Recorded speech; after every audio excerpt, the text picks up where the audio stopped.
Welcome viewer, I am Murugan S.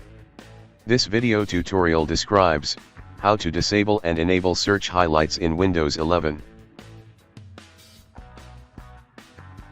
Now search highlights enabled.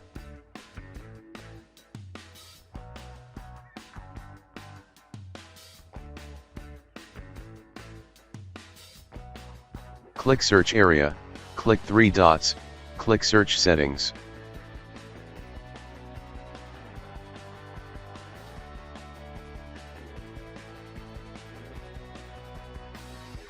Turn off show search highlights.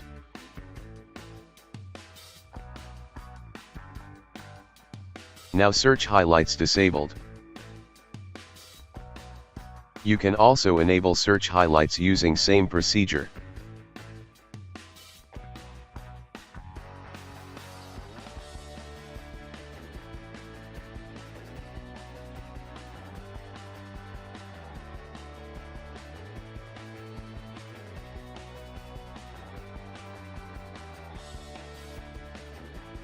I hope this video tutorial helps to you.